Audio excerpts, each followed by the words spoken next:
우리 이혼하자. 갑자기 무슨 소리야? 당신 지금 제정신이야? 우리 서로 너무 멀어진 것 같아. 나는 더 이상 이 집에서 나 자신으로 살 수가 없어. 혹시 다른 여자 생긴 거야? 아니. 정말 로망났구나. 60 넘어서 이혼이라니. 당신 미쳤어? 나는 짐작했던 반응을 그대로 들었고 그 말을 등에 지고 집을 나섰습니다. 마음은 무거웠지만 동시에 홀가분하기도 했습니다. 이제 새로운 시작을 할 수 있을 거라는 희망 때문이었겠죠.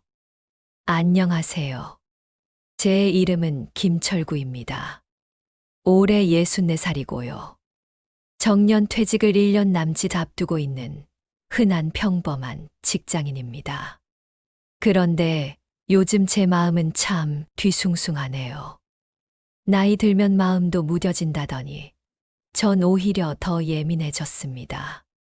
특히 밤이 되면 더 심합니다.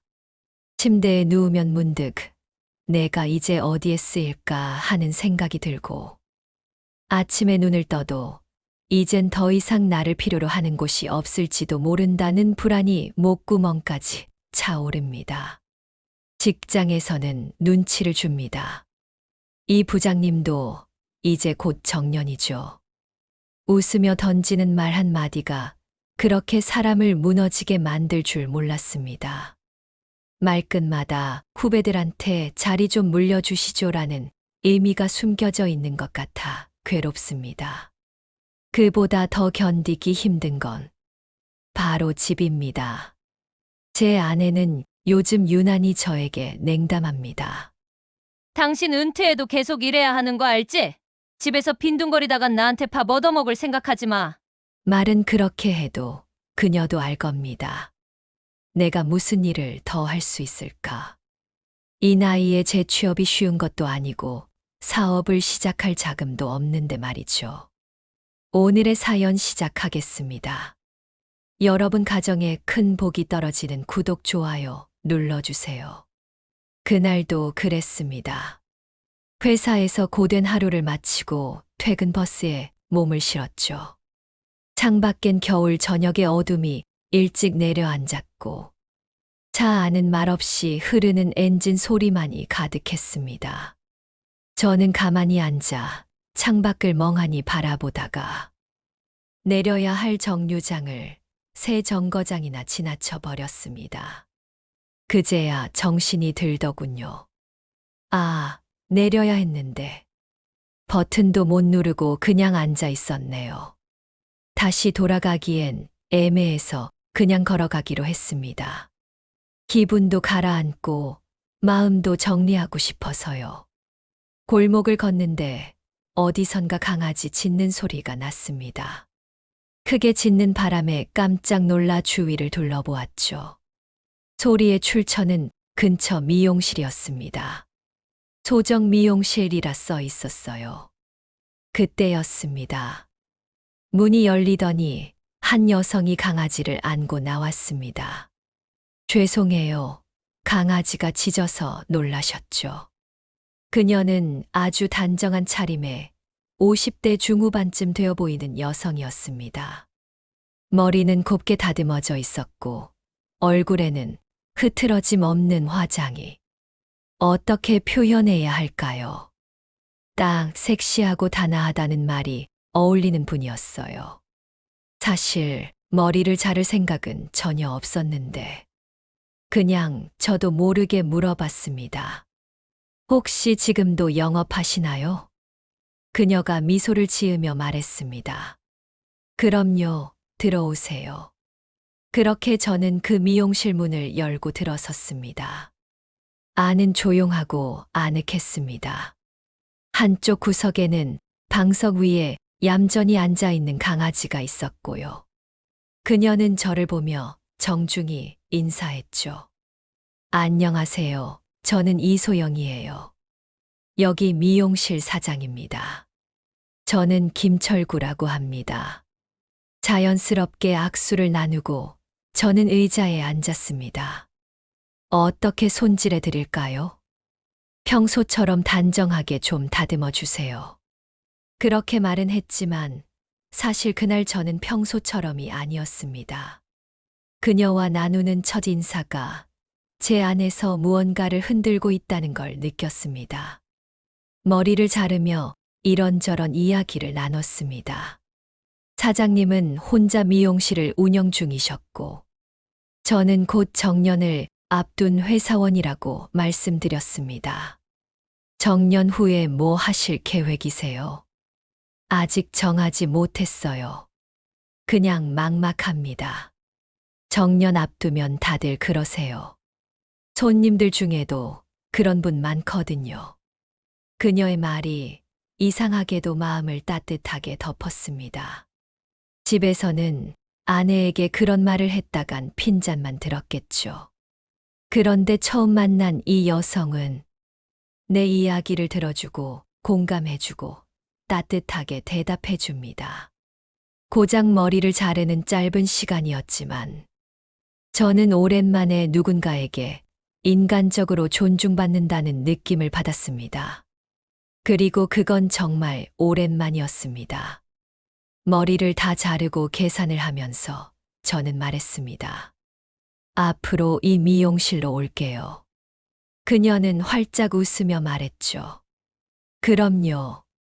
다음에도 또 오세요. 그 미소가 정말 따뜻했습니다. 그날 밤 집에 돌아가자마자 아내는 물었습니다. 왜 이렇게 늦었어? 미용실 다녀왔어. 또 돈 썼네. 머리는 왜 그렇게 자주 잘라? 싸늘한 말투, 무표정한 얼굴. 순간 사장님의 따뜻한 표소영 다시 떠올랐습니다. 같은 여자인데 왜 이렇게 다를까? 그 생각이 머릿속에 깊이 남았습니다. 그리고 저는 다시 그 미용실을 찾기로 결심했습니다. 그날 이후로 저는 2주에 한 번씩 소영 사장님의 미용실에 들렀습니다. 꼭 머리가 자랐기 때문만은 아니었습니다. 그곳에 가면 마음이 편해졌거든요. 한참 동안 잊고 살았던 사람 냄새 같은 걸 그 공간에서 다시 맡을 수 있었습니다. 소영 사장님은 늘 환하게 웃으며 저를 맞아주었습니다. 또 오셨어요. 처음엔 오빠라는 호칭이 어색했는데 자꾸 듣다 보니 나쁘지 않더라고요. 오히려 가슴 깊은 곳이 간질간질해지면서 어디선가 잊혔던 감성이 되살아나는 기분이었습니다. 머리를 다듬는 짧은 시간 동안 우리는 참 많은 이야기를 나눴습니다. 회사 생활의 스트레스, 아내와의 거리감, 그리고 은퇴 후에 대한 막막한 미래. 사장님은 언제나 고개를 끄덕이며 들어주었습니다. 비난하지 않았고 조언하려 들지도 않았습니다. 그냥 내 이야기를 온전히 받아주는 사람이 있다는 것만으로도 저는 살 것 같았습니다. 세 번째 방문이었어요. 그날은 유난히 그녀의 표소영 어두웠습니다. 평소처럼 웃으며 맞아주는 인사가 없었고 눈가엔 다크서클이 내려앉아 있더군요. 무슨 일 있으셨어요? 많이 피곤해 보이시는데. 처음엔 말없이 고개만 저었습니다. 그러다 조심스럽게 이야기를 꺼내기 시작했습니다. 사실 남편 문제예요. 그녀의 목소리가 조금 떨렸습니다. 남편이 요즘 너무 늦게 들어온다고 했습니다. 예전엔 늦어도 새벽엔 들어왔는데, 이젠 아예 집에 들어오지 않는 날도 있다고요. 처음엔 회사 일 때문이라 생각했지만, 지인들이 젊은 여자와 다니는 걸 봤다는 말까지 했다고 하더군요. 믿고 싶지 않았어요. 정말 믿고 싶지 않았는데, 그녀는 컵을 손에 쥔 채로 가만히 시선을 바닥에 떨구고 있었습니다. 그 모습이 참 안쓰러웠습니다. 평소에 당차고 밝은 모습은 온데간데 없고, 지금 제 눈앞에는 상처받은 한 여자가 앉아 있었습니다. 혹시 같이 확인해 주실 수 있으세요? 그녀는 조심스럽게 제게 부탁했습니다. 혼자선 무서워서 정말 감당이 안 돼요. 저는 잠시 고민했습니다. 남의 가정사에 관여하는 게 맞는 걸까? 괜히 오해를 사는 건 아닐까? 하지만 그녀의 눈빛은 간절했고 그 진심을 외면할 수 없었습니다. 알겠습니다. 함께 가드릴게요. 목요일 밤, 우리는 남편이 자주 간다는 카페 근처에서 차를 대고 기다렸습니다.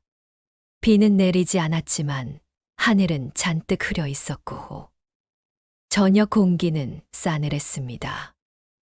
그리고 우리가 지켜보는 앞에서 그녀의 남편이 젊은 여성과 함께 카페에서 나왔습니다. 둘은 자연스럽게 손을 맞잡고 있었고 그 모습은 명백히 부부나 동료의 관계는 아니었습니다. 그리고 결정적인 순간 두 사람은 근처 모텔로 들어갔습니다. 됐어요. 이제 확실해졌네요. 그녀는 말끝을 흐리며 고개를 돌렸고 눈가에는 눈물이 고여 있었습니다. 차 안으로 돌아와 한참을 말없이 앉아 있었습니다. 그녀는 말없이 손등으로 눈물을 닦았고 저는 그저 옆에 앉아 그녀의 떨리는 어깨를 바라보고만 있었습니다. 저랑 술 한잔 해요. 오늘 혼자 있기 싫어요. 그 말에 저는 망설였습니다. 뭔가 느낌이 왔거든요. 단순한 술자리는 아닐 거란 걸. 하지만 거절하지 못했습니다. 작은 호프집에 들어가 소주 한 병을 시켰습니다. 잔을 주고받으며 이런저런 이야기를 나눴고 그녀는 처음엔 울다가 나중엔 웃으며 말했습니다. 오빠밖에 없어요. 지금 이 순간 내 마음을 진짜 이해해 주는 사람은 오빠뿐이에요. 그녀가 내 손을 잡았을 때 내 안에 어떤 이성이 무너졌습니다. 나는 오랜만에 한 사람의 남자로서 누군가에게 필요한 존재가 된 기분이었습니다. 그리고 그날 밤, 우리는 함께 있었습니다. 서로의 상처를 어루만지며 말없이 위로하며 마치 두 영혼이 외로움의 골짜기에서 손을 맞잡은 듯한 짧고도 깊은 시간이었습니다. 그 순간만큼은 모든 죄책감도 정년의 두려움도 아내에 대한 미안함도 모두 사라졌습니다. 그 밤은 잊을 수 없는 밤이 되었습니다. 그날 이후 사장님은 제게 오빠라는 말을 더욱 자연스럽게 사용하게 되었습니다. 그리고 저 또한 그녀의 존재가 하루하루 내 마음 깊은 곳에 스며들고 있다는 걸 느꼈습니다. 이건 단순한 위로가 아니었습니다. 정말이지 감성이라는 게 이렇게 다시 생길 수 있다는 게 신기했어요. 60이 넘은 나이예요. 그런데 제 안에서 청춘의 설렘 같은 것이 다시 살아나고 있었습니다. 회사에서의 나날은 여전히 고단했고 집에서는 여전히 아내의 말끝은 날이 서 있었습니다. 퇴직하면 뭐 먹고 살 건데? 쓸데없는데 돈 쓰지 마. 또 미용실 갔지? 그녀의 말 하나하나가 점점 나를 밀어내고 있다는 느낌을 받았어요. 반면 사장님은 늘 따뜻했습니다. 제 얘기를 들어주고 공감해주고 웃어주고 무심한 듯 제 손에 따뜻한 캔커피를 쥐어주는 그 작은 행동마저도 제겐 큰 위로가 되었습니다. 그녀는 저에게 점점 더 많은 것을 털어놓기 시작했습니다. 남편의 외도는 사실이었다고 했습니다. 그리고 결국 이혼을 결심했다고 말했죠. 오늘 변호사랑 상담했어요. 그녀는 떨리는 손으로 이혼 서류, 복사본을 제게 보여주었습니다. 사인만 남겨둔 상태였죠. 힘드셨겠어요. 정말 용기 있으신 결소영이에요. 제가 그렇게 말하자 그녀는 저를 바라보며 웃었습니다. 하지만 그 미소 속에는 쓸쓸함이 묻어 있었습니다. 오빠가 있어서 가능했어요. 혼자였으면 그냥 참고 살았을지도 몰라요. 그 말을 듣는 순간 가슴이 철렁 내려앉는 것 같았습니다. 저 하나 믿고 이혼까지 결심했다는 것. 그 무게를 감당할 자신은 없었지만 그 순간만큼은 그냥 고마웠습니다. 내가 누군가에게 힘이 되었다는 것. 그것 하나만으로도 살 가치가 있는 것 같았습니다. 그날은 토요일이었고 저는 미용실에 들러 머리를 다듬었습니다. 그녀는 평소보다 조용했습니다. 머리를 자르던 손이 잠시 멈추더니 제 손등 위로 살며시 손을 얹었습니다. 오빠, 정말 고마워요. 오빠가 없었다면 전 지금쯤 무너졌을지도 몰라요. 그 말을 들었을 때 제 마음도 덜컥 내려앉았습니다. 저도 모르게 그녀의 손을 감쌌습니다. 그리고 조심스레 말했죠. 저도 그래요. 사장님 덕분에 저는 요즘 살고 있다는 기분이 들어요. 그 후 우리는 주말마다 근처 카페에서 만나 커피 한 잔에 이런저런 이야기를 나눴습니다. 그녀는 자주 말했습니다. 혼자 살 생각하니까 무서워요. 갑자기 세상이 너무 크고 나는 너무 작아진 기분이에요. 혼자가 아니에요. 제가 있잖아요. 그 말을 하면서도 제 안에서는 갈등이 일었습니다. 나는 유부남이었고 그녀 역시 아직 법적으로는 결혼한 상태였어요. 그런데도 매일 그녀를 보고 싶고 목소리를 듣고 싶고 어쩌면 손끝 하나라도 닿기를 바라게 된 저는 과연 옳은 걸까? 어느 날 미용실에 들렀을 때였습니다. 머리를 자르다 말고 창밖을 보니 갑자기 비가 쏟아졌습니다. 소영 사장님이 말했죠. 오빠, 이런 날씨에 나가면 위험해요. 잠깐 기다리세요. 뒤에 작은 방 있어요. 거기서 비 좀 피하고 가요.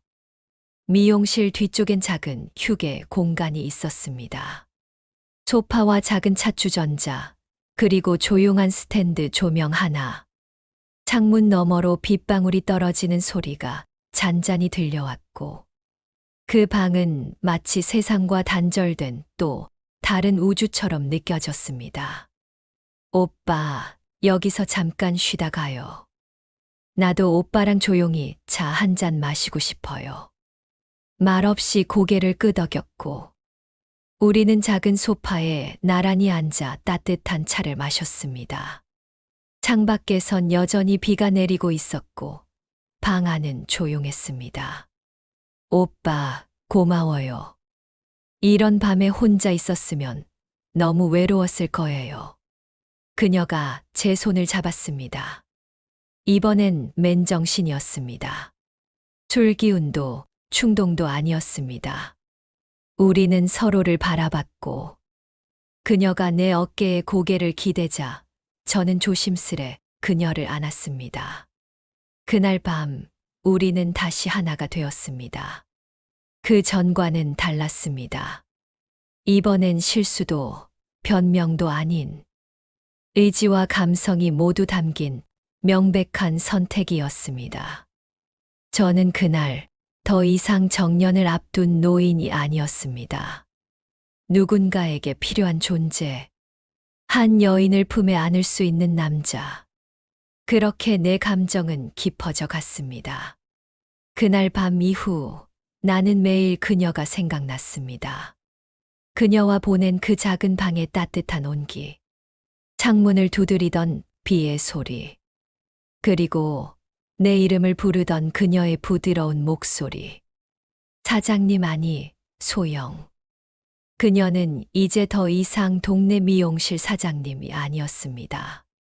내 삶에 들어온 아주 특별한 존재였고, 나는 분명 그녀에게도 그런 존재가 되었다고 믿었습니다.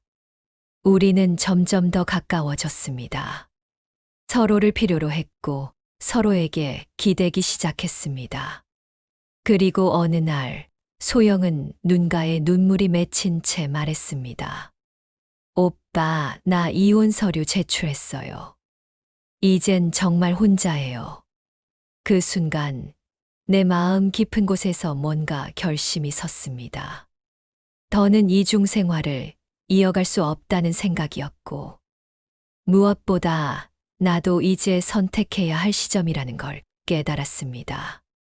그날 밤 나는 집으로 돌아가 아내에게 말했습니다. 우리 이혼하자. 아내는 놀란 눈으로 나를 바라보았습니다. 갑자기 무슨 소리야? 당신 지금 제정신이야. 나는 단호하게 고개를 끄덕였습니다. 우리 서로 너무 멀어진 것 같아. 나는 더 이상 이 집에서 나 자신으로 살 수가 없어. 아내는 잠시 말을 잇지 못했습니다. 그러다 내 눈을 똑바로 바라보며 물었습니다. 혹시 다른 여자 생긴 거야? 나는 잠시 멈칫했습니다. 하지만 아무 말도 하지 않았습니다. 그것이 곧 대답이 되었겠지요. 정말 노망났구나. 60 넘어서 이혼이라니. 당신 미쳤어. 나는 짐작했던 반응을 그대로 들었고 그 말을 등에 지고 집을 나섰습니다. 마음은 무거웠지만 동시에 홀가분하기도 했습니다. 이제 새로운 시작을 할 수 있을 거라는 희망 때문이었겠죠. 택시를 타고 소영의 미용실로 향했습니다. 차창 밖으로 보이는 밤거리는 평소와 다르게 아름다워 보였고, 나는 숨을 고르며 생각했습니다. 이제 함께 할 수 있겠구나. 소영과 새로운 인생을 시작할 수 있겠구나. 미용실 문을 열고 들어섰습니다. 안에는 익숙한 향기와 따뜻한 조명이 가득했고, 나는 익숙하게 문을 닫고 안으로 들어섰습니다. 그런데 그 순간 나는 그 자리에 얼어붙고 말았습니다. 소영 앞에 다른 남자가 앉아 있었습니다. 그리고 그녀는 그 남자에게 내게 했던 말과 똑같은 말을 하고 있었습니다. 나 너무 외로워요. 이혼도 진행 중이고 앞으로 혼자 살아야 할 생각을 하니까 무서워요. 그 남자는 나보다 젊어 보였고, 소영은 그의 손을 마치 나의 손을 잡았던 것처럼 다정히 감싸쥐고 있었습니다. 그녀의 눈빛, 미소, 말투까지 모두가 복사된 듯 반복되고 있었죠. 나는 말없이 그 광경을 지켜보다가 조용히 뒷걸음질쳐 문을 닫고 나왔습니다. 심장이 미친 듯이 뛰었고 다리에 힘이 풀려 주저앉을 뻔했습니다. 이게 뭐지? 내가 지금 뭘 본 거지? 나는 한참을 멍하니 서 있다가 겨우겨우 택시를 잡아탔습니다. 그리고 말없이 집으로 돌아갔습니다. 거실 소파에는 아내가 앉아 있었습니다. 그녀는 내 모습을 보자마자 울기 시작했습니다. 대체 무슨 일이야? 왜 이러는 거야? 나는 그제야 모든 것이 무너져 내리는 기분을 느꼈습니다. 소영의 미소가, 그녀의 따뜻함이 내게만 향해 있던 게 아니라는 사실이 나를 완전히 무너지게 만들었습니다. 미안해, 정말 미안해. 나는 그렇게 말하며 아내 앞에 무릎을 꿇었습니다. 내가 잠깐 정신이 나갔었어. 너무 외로워서 미쳤었나 봐. 아내는 아무 말 없이 내 어깨를 잡았습니다. 그리고 나지막이 말했습니다. 나도 미안해. 당신 마음을 몰랐어. 우리 둘 다 외로웠던 거였어. 그 순간 나는 다시 한번 깨달았습니다. 정말 소중한 건 바로 이 사람이었구나. 서툴고 거칠고 때론 차가웠지만 끝까지 나를 붙잡아준 이 사람. 30년 넘게 함께 살아온 사람의 손이 그날 밤 그렇게 따뜻하게 느껴질 줄 몰랐습니다. 그날 이후 나는 아내와 정말 오랜만에 깊은 대화를 나눴습니다. 말 한마디 나누는 것조차 꺼려졌던 그 관계에서 우리는 처음처럼 조심스럽게 서로의 마음을 꺼내 보이기 시작했습니다. 거실 한쪽에 앉아 두 손을 무릎 위에 올리고 나는 말했습니다. 정말 미안해. 나는 그냥 너무 외로웠어. 회사에서도 집에서도 내가 설 자리가 없다는 생각이 들었어. 아내는 고개를 푹 숙이고 있었습니다. 조용히 흐느끼던 그녀가 고개를 들었을 때 그 눈빛은 내가 기억하던 그 시절의 따뜻한 눈빛이었습니다. 나도 미안해. 당신한테 그렇게 말했던 거 지금 생각하면 너무했어. 은퇴하면 밥도 안 해주겠다니? 나도 그동안 많이 지쳤던 것 같아. 당신만 힘든 게 아니었어. 그런데 서로 너무 오랫동안 말이 없었지. 맞습니다. 서로 힘들었고, 외로웠고, 두려웠습니다. 그런데 너무 오래, 너무 많이 참았던 겁니다. 그게 쌓여서 서로의 벽이 되었고, 결국 나는 그 틈을 외부의 따뜻함으로 메우려 했던 거죠. 당신한테 미안하다고 말할 수 있게 돼서 다행이야. 그리고 내가 한 일 다 용서해달라는 말은 못하겠지만 이후엔 정말 당신하고 제대로 다시 살아보고 싶어. 나는 떨리는 마음으로 말을 마쳤습니다. 그 순간 아내는 조용히 내 손을 잡아주었습니다. 우리 다시 해보자. 정년이 뭐 어때서? 지금부터라도 같이 다시 살아보자. 그 말이 그렇게 따뜻할 줄 몰랐습니다. 마치 한겨울 얼어붙은 마음이 따뜻한 바람에 녹아내리는 듯한 기분이었습니다. 그날 밤 우리는 정말 오랜만에 같은 이불 속에서 잠이 들었습니다. 잠들기 전 나는 아내에게 말했습니다. 정년 이후에 뭐라도 해보고 싶어. 집에만 있으면 진짜로 망가질 것 같아. 그래. 나도 요즘 그런 생각했어. 우리가 같이 할 수 있는 일 없을까? 그렇게 우리는 오랜만에 웃으며 미래를 함께 설계하기 시작했습니다. 며칠 후 나는 근처 미용실에 갔습니다. 머리가 너무 길어졌고 소영의 미용실에는 더 이상 갈 수 없었죠. 새로운 미용실 문을 열자 60대쯤 되어 보이는 남자 사장님이 반갑게 맞아주었습니다. 어서 오세요. 어떻게 해드릴까요? 단정하게 좀 다듬어 주세요.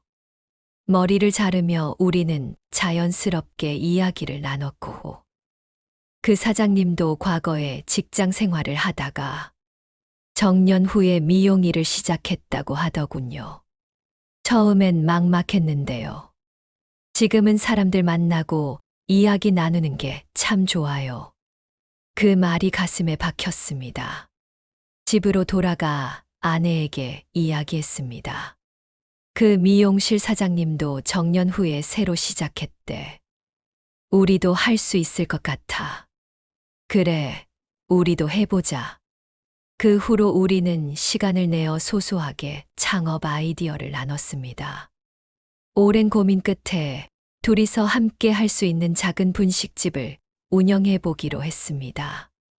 여보, 이 자리 어때? 부동산에서 추천한 곳인데 근처에 학교도 있고 회사도 많대. 아내가 내민 자료를 보며 나는 고개를 끄덕였습니다. 좋네. 우리 둘이 하면 충분히 할 수 있을 것 같아. 같이 준비해보자. 가슴이 뛸 정도의 큰 성공이 아니더라도 우리는 이제 함께 걸어갈 준비가 되어 있었습니다. 무엇보다 좋았던 건 하루가 조금씩 달라지고 있다는 것이었습니다.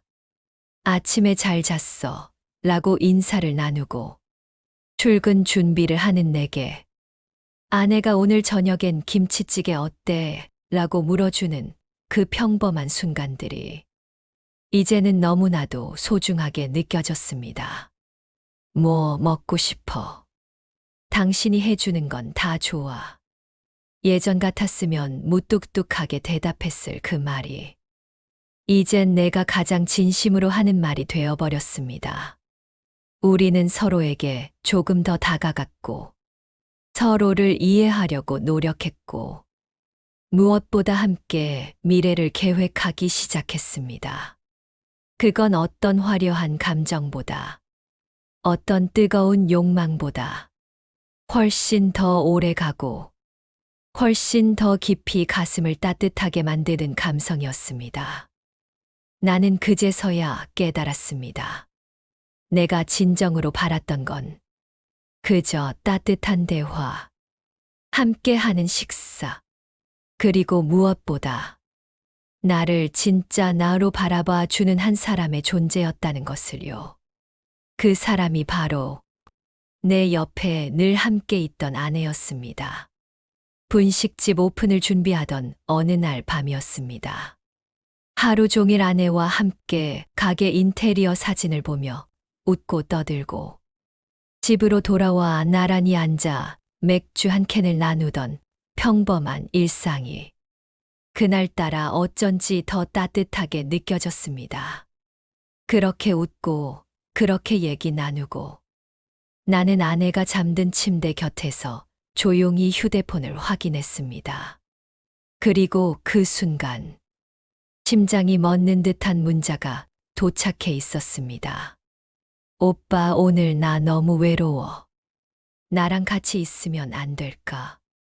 보낸 사람 소영. 그녀였습니다. 정확히 몇 달 만이었을까요? 그 밤 이후 아무 연락도 하지 않았던 그녀가 갑자기 이렇게 문자를 보낸 겁니다. 그 짧은 한 줄에 나는 숨이 막히는 듯 했습니다. 오빠, 외로워. 같이 있어줘. 손가락이 자동적으로 화면을 문질렀습니다. 답장을 보내려다 멈췄고 문자를 삭제하려다 또다시 멈췄습니다. 그녀의 얼굴이 떠올랐습니다. 그 따뜻했던 손, 귀에 속삭이던 낮은 목소리, 비 오는 밤 미용실 뒷방의 조용한 정적과 그녀의 체온까지. 모든 게 순간적으로 되살아났습니다. 나는 벌떡 일어났습니다. 그리고는 말했다는 듯 조용히 아내의 얼굴을 바라봤습니다. 그녀는 깊이 잠들어 있었습니다. 한 손에는 분식집 계약서를 들고 있었고 입가에는 미소가 남아 있었습니다. 그 순간에도 소영의 문자는 계속 머릿속에서 메아리 쳤습니다. 오빠, 같이 있어줘. 나는 결국 옷을 챙겨 입고 조심스럽게 현관을 나섰습니다. 당신 어디가? 작은 목소리가 뒤통수에 꽂혔습니다. 깜짝 놀라 돌아보니 아내가 눈을 반쯤 뜨고 있었습니다. 회사 후배가 고민이 있다 해서 잠깐 술 한잔하고 올게. 이 시간에 많이 마시지 말고 조심해. 그녀는 다시 눈을 감았습니다. 나는 이상하게도 그 짧은 대화마저 따뜻하게 느껴졌습니다. 택시를 타고 가는 길. 거리는 고요했고 가로등 불빛이 마치 영화 속 한 장면처럼 지나쳐갔습니다. 하지만 이상하게도 그 설렘은 없었습니다. 예전처럼 심장이 두근거리진 않았습니다. 그보다는 어딘가 죄책감이 밀려왔습니다. 나는 지금 어디로 가고 있는 걸까? 미용실 근처에 도착했을 때 나는 택시에서 내리지 못했습니다. 그녀가 있을 그 작은 공간, 그곳으로 발을 들이면 나는 다시는 돌아오지 못할 것 같았습니다. 스마트폰 화면을 꺼내 들었습니다. 소영의 메시지를 마지막으로 바라봤습니다. 그리고 삭제 버튼을 눌렀습니다. 잠시 후 택시는 다시 방향을 틀었습니다. 나는 조용히 기사님께 말했습니다. 죄송한데요. 다시 집으로 가주세요. 좀 전에 내렸던 대로요. 집 앞에 도착했을 때 나는 한참을 서 있었습니다. 현관 비밀번호를 누르려는데 손이 떨리더군요. 조심스럽게 문을 열고 들어섰습니다. 거실에는 여전히 따뜻한 조명이 켜져 있었고 아내는 잠든 채로 거실 소파에 몸을 웅크리고 있었습니다. 나는 그녀의 곁에 조용히 앉았습니다. 당신 돌아왔네. 눈을 반쯤 뜬 아내가 말했습니다. 응. 그냥 당신이 있는 데가 내가 있을 자리인 것 같아서. 나는 그녀의 손을 조심스럽게 잡았습니다. 작고 거칠고 따뜻한 손. 그 손 하나가 나를 다시 사람답게 만들었습니다. 미안해. 다시 한 번 더 흔들릴 뻔했어. 괜찮아. 돌아왔잖아. 그걸로 됐어. 우리는 그날 밤 말없이 서로의 손을 꼭 잡고 있었습니다. 그리고 그 순간 나는 확실히 알았습니다. 사랑이란 한순간의 열정도 충동도 아닌 시간이 쌓여 만들어낸 믿음이라는 것을요. 다음 날 우리는 계약서를 정리했고 작은 분식집 인테리어 공사를 시작했습니다. 햇살이 따뜻한 봄날 아침, 아내가 끓여준 김치찌개를 먹으며 나는 말했습니다. 여보, 고마워. 나랑 살아줘서. 그렇게 말하면 내가 무슨 복 많은 여자인 줄 알겠다. 그녀가 웃었습니다. 나는 그 웃음을 보며 다시 다짐했습니다. 외로움에 흔들리는 것보다 믿음 하나 지키는 게 훨씬 따뜻하다는 걸. 그리고 그 믿음이 만들어주는 행복은 결코 흔들리지 않는다는 걸요. 여러분은 어떻게 생각하시나요? 혹시 비슷한 경험이 있으시거나 다른 의견이 있으시다면 댓글로 나눠주세요. 여러분의 솔직한 생각이 정말 궁금합니다. 좋아요 버튼 한번 눌러주시고 더 많은 사연을 듣고 싶으시다면 구독도 해주세요. 여러분의 작은 관심이 더 좋은 이야기를 만드는 큰 힘이 됩니다. 다음에도 더 재미있고 유익한 이야기로 찾아뵙겠습니다. 항상 행복하시고 건강하세요. 감사합니다.